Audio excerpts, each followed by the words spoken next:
I would have never thought that. I would have never thought he would did something like that. Not like this. What would make a mother pray for her son's return, only for that same son to destroy everything she loved in just 6 days? This wasn't a random act. It wasn't a stranger breaking in. This was betrayal from someone who was supposed to be coming home for a second chance. So, what went wrong? And how did a family's hope turn into their worst nightmare? To piece together how this story unfolded, we have to go back to the beginning, to a woman who believed, against all odds, that love could fix even the most broken things. Before news stories carried her name and strangers began sharing her photo, Dana Jenkins was simply living her life in Wilson, North Carolina. She wasn't loud or flashy, just the kind of person who made others feel seen. Whether she was working long shifts, volunteering at church, or dropping off a casserole to someone who didn't ask but clearly needed it, Dana had a way of showing up that made people believe the world wasn't all bad. To those lucky enough to be in her orbit, Dana felt like comfort in human form. She remembered the little things, like who just got a new job or whose kid had a birthday coming up, and she always followed up. Her kindness wasn't a performance. It was just how she moved through life. Even in a world that often rewards selfishness, Dana somehow held on to the idea that people were worth the trouble. Ironically, it was that unwavering belief that may have led her straight into harm's way. Dana Jenkins gave everything she had to raising her 2 boys, Darren and Darian. Life threw more than a few curveballs her way, but she met each one with steady hands and a heart that refused to quit. She poured her energy into her sons, determined to give them love, direction, and something solid to stand on, even when the ground beneath her own feet felt shaky. Darren, her youngest, was her bright spot. He had a way of keeping things light, cracking jokes while bagging groceries or lingering after Sunday service just to help her fold chairs. Their connection didn't rely on big gestures or long talks. It was the quiet kind of closeness that felt easy, natural, and safe. Darian, on the other hand, wandered into more troubled territory. Arrests, court dates, and long stretches behind bars became part of his story. Still, Dana refused to let go. She visited, wrote letters, and kept a seat open at the table. Hope tucked into every gesture. In her mind, no detour was final. No one was too far gone. She didn't look at people and see failure. She saw possibilities. And maybe that's the twist in all this. She gave grace so freely it never occurred to her that not everyone would treat it like a gift. No matter how strong her faith, Dana couldn't have anticipated what was quietly forming behind the scenes. The very love that defined her life would, in time, leave her exposed. For all her devotion, she couldn't have guessed that the 2 boys she held closest, so different in light and shadow, would eventually crash into each other in a way that no one saw coming. Darren Cox, her youngest, brought a brightness to their home that people naturally responded to. Just 15, but already the kind of person who made others feel better simply by being there. His teachers often spoke of his quiet leadership, and classmates saw him as steady, kind, and present. He wasn't the center of attention, but he made sure others felt included, like a light bulb that didn't brag about being on. At Bedingfield High, Darren was known for more than just good grades. He carried himself with calm assurance and ambition. He consistently made the honor roll, helped guide student activities, and seemed destined for something meaningful. At Mount Moriah Community Church, he pitched in behind the scenes and on stage, handling tech, playing instruments, and lifting others in quiet ways. Adults often smiled when they spoke of him, nodding knowingly and saying, "That one's been raised with care." And they weren't wrong. Dana and Darren shared a connection that went far beyond typical family ties. Their lives moved in sync, whether they were sharing a quiet moment in the kitchen or exchanging glances during a sermon. They simply understood each other. Some friends used to say it felt more like watching lifelong friends than mother and son. There were no slam doors, no late-night arguments, just a mutual respect that ran deep. Whenever Dana spoke about Darren, her voice softened. Her eyes sparkled in that unmistakable way that parents sometimes have when talking about the child who keeps them grounded. Through every hard season, he had been her reason to hold steady, and in every photo of them together, the affection wasn't posed. It was just there, effortless and real. Which makes what followed even harder to accept, because Darren wasn't just nearby when everything changed. He was in the middle of it, swept up in a moment where love, anger, and loyalty collided. The story of a bright future cut short didn't start with a single decision. It started with a door swinging open and history walking back in. For years, Dana had marked the days on the calendar. Her eldest, Darian, was coming home.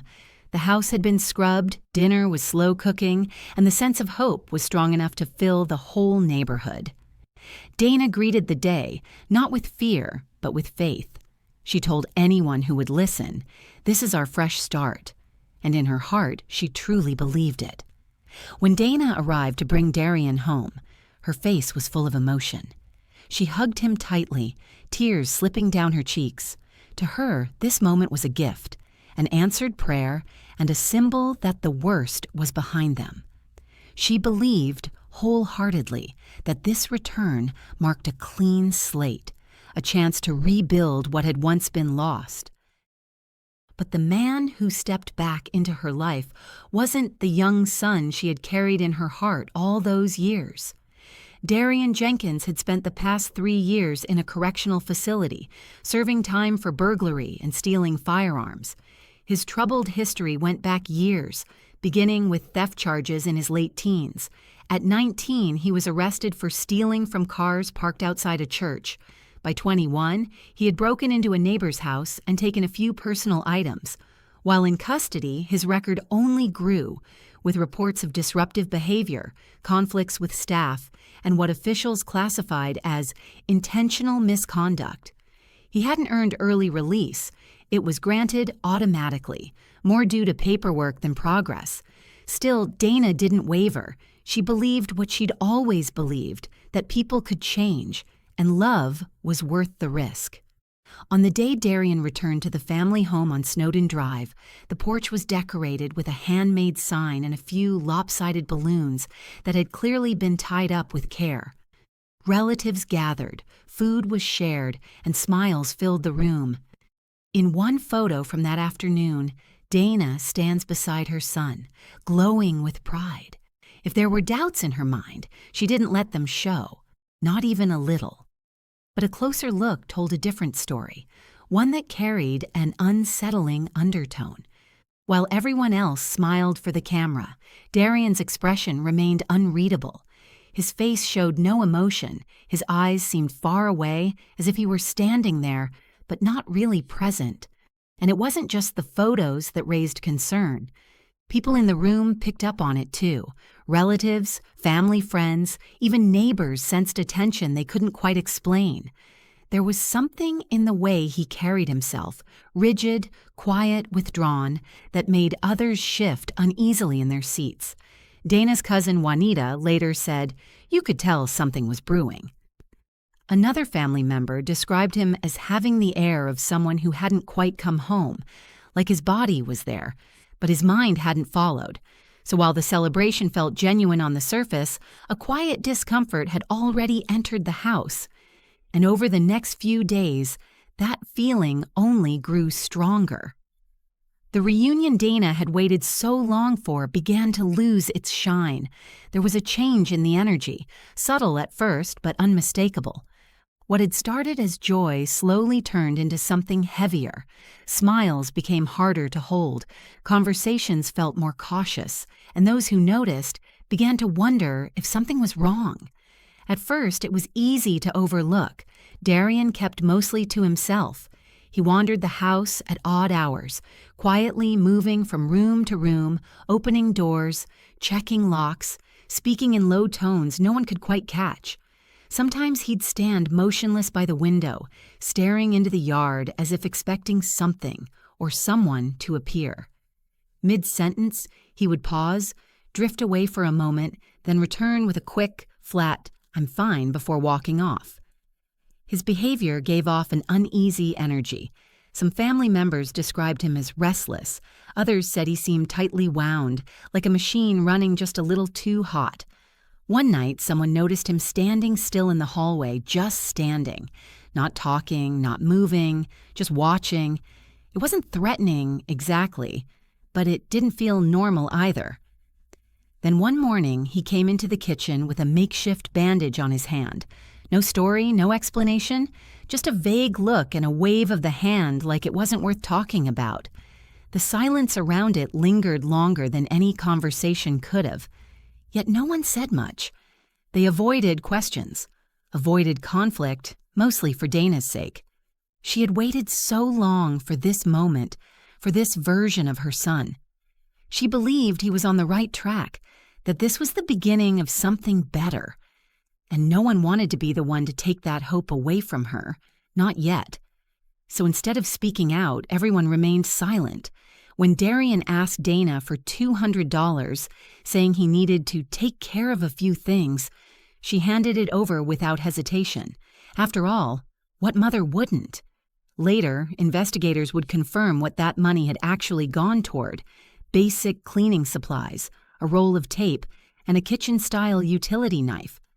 The receipt, tucked away without much attention at the time, was dated just a few days before everything took a turn. Still, nothing was said. No warnings were given. No one wanted to shatter the hope Dana clung to, the belief that love could heal, that this homecoming was real. So they said nothing. That silence, in the end, cost everything.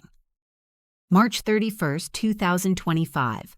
It started off like any other Monday, nothing remarkable, nothing alarming. But at 5:30 p.m., a call was placed to Wilson County Emergency Services. The voice on the other end was shaky, disoriented. The dispatcher struggled to understand what was happening. The only thing that came through clearly was this: something was very wrong. Officers were quickly sent to the home on Snowden Drive, the same quiet street where, less than a week earlier, a cheerful welcome sign had been hanging from the porch railing. When they arrived, nothing seemed out of place from the outside. Dana's car sat neatly in the driveway. The porch light was switched on, and the windows were all intact. There were no noises, no broken doors, no signs that anything had gone wrong. But something about the stillness raised concern, and the front door wouldn't budge. What they discovered inside would remain etched in memory for a long time. There, in the same home that had once echoed with laughter and Sunday music, both Dana Jenkins, age 50, and her 15-year-old son, Darren Cox, were found unresponsive. Authorities later confirmed they had passed away.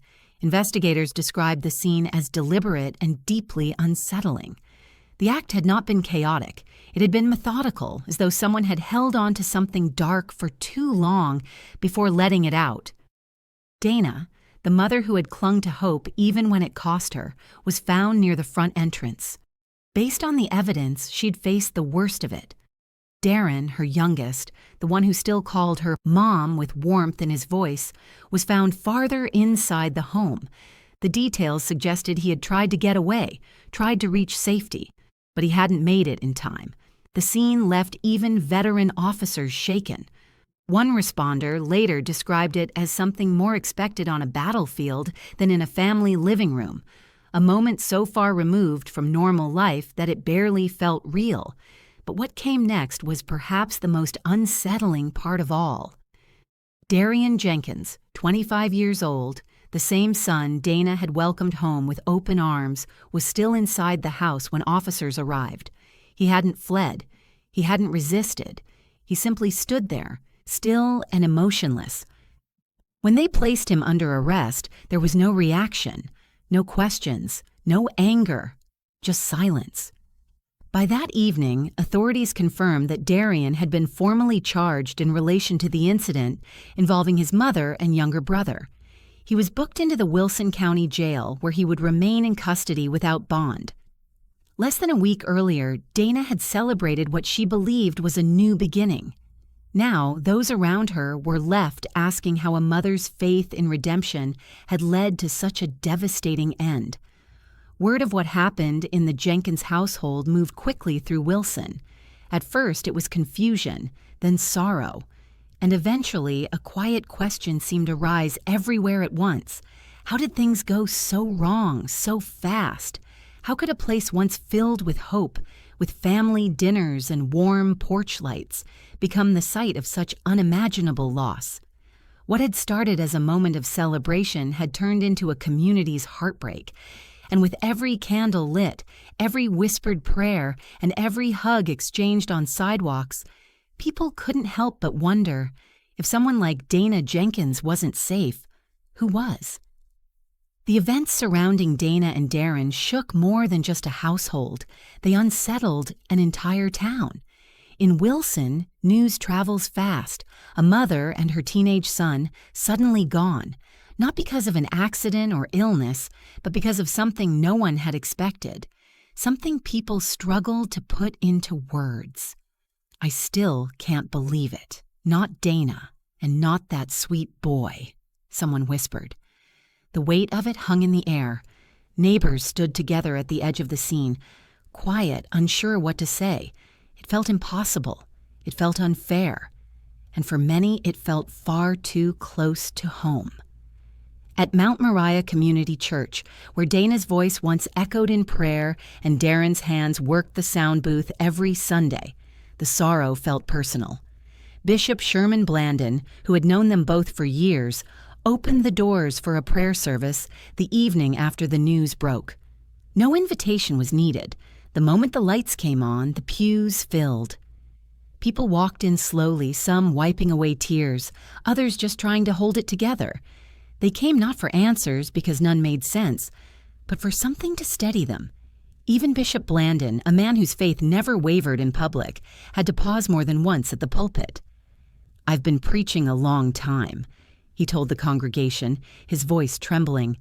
"But today, even I don't understand." In the crowd, some cried openly. Others sat frozen in disbelief. A few clutched old photos, Darren holding a guitar, Dana in her Sunday best, while others whispered prayers that were mostly just questions. Many had hugged her the previous weekend. Now they stood in front of a memorial table with her smile printed on cardstock.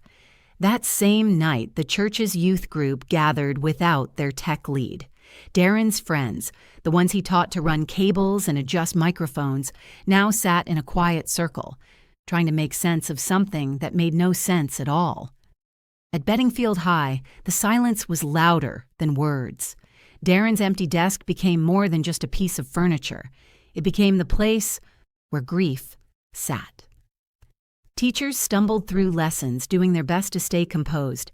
Counselors were called in, not to fix anything, but simply to sit beside students who had just lost more than a classmate. They'd lost a friend who made every day a little brighter. Social media became a quiet gathering place. Candles lit up timelines. Old snapshots of Dana and Darren appeared alongside Bible verses, prayers, and raw expressions of shock. One friend wrote, "Darren had a heart too big for this world. Maybe heaven was just short one angel." Another simply said, "She held that boy like he was her whole world. Now they've both left it together." By the next day, they had been laid to rest together at Rest Haven Cemetery. As gentle hands placed flowers and a final prayer echoed in the breeze, the crowd came to a quiet realization. This was no isolated sorrow. It was a shared loss, felt far beyond the circle of family. As the town slowly tried to regain its footing, the collective focus began to shift. The initial shock made room for a deeper, more haunting question, one that rarely has a satisfying answer. On April 1st, 2025, just a day after the lives were lost, Darian Jenkins appeared before a judge. He stayed silent. No tears, no words. Just a blank stare that somehow made the courtroom feel even heavier. He didn't flinch. He didn't speak. He just looked ahead, like someone waiting for directions, oddly calm for a man facing the most serious of accusations. The courtroom felt frozen in place. No whispers, no movement, just the kind of quiet that settles in after something irreversible has happened. The formal charges were presented, 2 counts of premeditated murder. Bail was not considered an option. The judge ordered him to remain in custody. From the outset, prosecutors made their position clear. This wasn't a snap decision or a result of emotional instability. In their view, this had been carefully thought out. Assistant District Attorney Holly Rebel addressed the judge, pointing to both the nature of the crime and Darian's past record as grounds for the strictest bond, though in the end, none was granted. One of the victims, just 15 years old, had been a student at Bedingfield High. His memory now lives on through the voices of classmates and members of Mount Moriah Community Church. Court records reveal that Jenkins had been released from prison on March 25th, just 7 days before the events that followed. The charges that led to his earlier sentence were unrelated, but the timing added a troubling layer to the case. Authorities in Wilson confirmed that Jenkins now faced 2 counts of first-degree charges as detectives continued to piece together the events that led to the tragic loss of life. "This is heartbreaking for everyone involved," one local leader said during a press statement. "No one walks away from this untouched. My thoughts are with all who are trying to process what's happened." As investigators dug deeper, more details surfaced, none of them easy to hear. Jenkins had previously been denied early release on 2 separate occasions, each time due to behavioral issues while incarcerated. His eventual release wasn't the result of reform, but the end of a required sentence, an unfortunate technicality rather than a triumph of rehabilitation. Then another piece of information surfaced, one that cast an even darker shadow over the case. Documents showed that Dana Jenkins had a workplace life insurance policy. It wasn't extravagant, but it was enough to catch the attention of someone in need. The beneficiary listed? Her son. The same person she had welcomed back home with open arms and quiet faith may have viewed that homecoming as something else entirely, a transaction rather than a reunion. Investigators now believe that if Darian had been able to stage the scene, make it appear random, mislead authorities, or suggest a forced entry, he may have succeeded in collecting the insurance payout and quietly walking away. But was it really just about the money? Or had something far more complicated been building inside him? Was it long-standing resentment? A feeling that Dana gave Darren a kind of love he never received? Did he see his younger brother, bright, respectful, and deeply involved in his community, as a painful reminder of paths he had closed off long ago? We may never fully understand what was going through Darian Jenkins' mind in those final days, yet prosecutors argue that the warning signs had been present. The items he purchased, the lack of communication, the careful planning, they believe it all pointed in one direction. This wasn't random, it was methodical. A painful breach of trust that left a family devastated and an entire community mourning the loss of 2 lives that meant so much to so many. And as the legal process moves forward, one sentiment remains deeply felt by those left behind. No courtroom outcome will return what was taken. Darren, only 15, wasn't the target of anger, but he became part of the aftermath. A young life full of joy caught in the path of someone else's pain, and a mother's unwavering belief that things could still get better. And perhaps the hardest part to accept is this: it didn't have to end this way. Darian's background wasn't hidden in fine print. He had been turned down for parole on 2 occasions, carried a record of volatile behavior, and showed little indication of positive change while incarcerated. Still, he was released, with no support plan, no assessment of risk, and no heads up to the family preparing to welcome him back. No follow-up appointments, no accountability, no protection. Just a scheduled release and a ride back to the same front door. Dana didn't stand a chance, and she's not alone. All over the country, families are opening their homes in hope, setting up spare rooms, preparing favorite meals, posting updates that say he's finally back, and without realizing they may be opening the door to something far more complicated. They lead with hope, with faith, with the belief that love can rewrite the story. But sometimes love can lead you blindly, because not everyone wants to be rescued, and not everyone returns with open arms. Some arrive with hidden intentions. We can't keep brushing aside the early signs. We can't confuse peace and quiet with progress, because what happened to Dana wasn't a failure of parenting. It was a failure of policy and a failure of awareness, ours included, when we choose comfort over confrontation and optimism over caution. It all changed in less than a week. What began with hope ended in loss. One moment, the door opened to a new beginning. The next, loved ones were gathering to say goodbye. Time didn't pause. It simply moved too fast, and in that brief window, everything unraveled. This case truly tugs at the heart, a powerful reminder that even the strongest families can face unimaginable struggles beneath the surface. It shows how hope and love don't always protect us from pain, and how sometimes the hardest battles are the ones we don't see. If this story touched you or stirred something deep inside, please like and subscribe. Sharing these stories with care helps honor those lost and reminds us all of the fragility and strength of the human spirit. Your support means more than words can say.